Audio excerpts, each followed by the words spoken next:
அப்பா பெரிய ஒரு நம்பிக்கையோடு இங்கே வந்து உங்களோட இருக்கிறாங்க. நம்பிக்கையை காப்பாற்றுங்க. அந்த நம்பிக்கைக்கு தகுந்த மாதிரி நடந்துக்குங்க. ஏதாச்சும் தவறு செய்ய போகும்போது அப்பா அம்மா என்ன நினைப்பாங்கன்னு ஒரே செகண்ட் நீங்கள் யோசிச்சா போதும். லைஃப்பில் எந்த தவறும் எப்பொழுதும் நீங்கள் பண்ண மாட்டீங்க.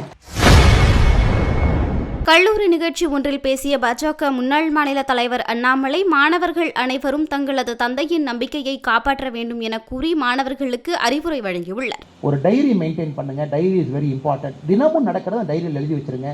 உங்களுக்கே தெரியும், அந்த தாள் எம்டியா இருக்குன்னா அந்த நாள் நம்ம வேஸ்ட் பண்ணிட்டோம். அந்த தாளில் ஒரு நாள் நல்ல விஷயங்கள் செஞ்சிருக்கோம் அப்படின்னா that life is worth lived, that day is worth lived. ஒரு சின்ன டைரி மெயின்டைன் பண்ணுற பழக்கத்தை வச்சுக்கோங்க.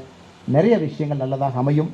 மற்றும் ஒரு முறை மேடையில் இருக்கக்கூடிய எல்லா பெரிய மனிதர்களுக்கும் என்னுடைய வாழ்த்துக்களை தெரிவித்துக் கொள்கின்றேன். இது சாதாரண ஒரு சகாப்தம் கிடையாது. 99 யுனைடெட் இன்ஃபோடெக்காக, 2009 யுனைடெட் இன்ஸ்டியூட் ஆஃப் டெக்னாலஜியாக, 2018 யுனைடெட் பப்ளிக் ஸ்கூலாக, 2019 College of Pharmacy, 2019 United College of Medical Science, 2020 United College of Arts and Science, 2020 United College of Nursing, 2021 United College of Physiotherapy தொடர்ந்து தங்களை மேம்படுத்திக் கொண்டிருக்கின்றார்கள்.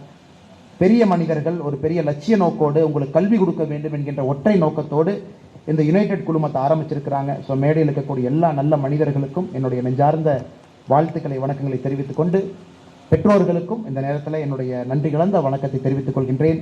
உங்களுக்கு அவ்வளோ அர்ப்பணிப்பு செய்து கூட்டிகிட்டு வந்து விட்டுருக்குறாங்க.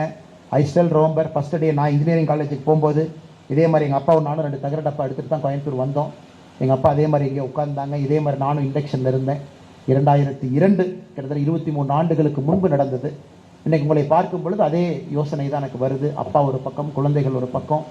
அப்பா பெரிய ஒரு நம்பிக்கையோடு இங்கே வந்து உங்களோட இருக்கிறாங்க. நம்பிக்கையை காப்பாற்றுங்க. அந்த நம்பிக்கைக்கு தகுந்த மாதிரி நடந்துக்குங்க. ஏதாச்சும் தவறு செய்ய போகும்போது அப்பா அம்மா என்ன நினைப்பாங்கன்னு ஒரே செகண்ட் நீங்கள் யோசிச்சா போதும்.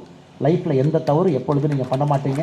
அதனால் நிச்சயமாக இந்த 4 ஆண்டுகள் சிறப்பாக, அடுத்த 50 ஆண்டுகள் இன்னும் சீரும் சிறப்புமாக நீங்கள் இருக்க வேண்டும் என்று சொல்லி வாய்ப்பு கொடுத்த அண்ணன் சண்முகம் அவர்களுக்கும், மேடையில் இருக்கக்கூடிய எல்லோருக்கும், பேராசிரியர்களுக்கும் நன்றி கலந்த வாழ்த்துக்களை, வணக்கங்களை தெரிவித்துக் கொள்கின்றேன். நன்றி, வணக்கம்.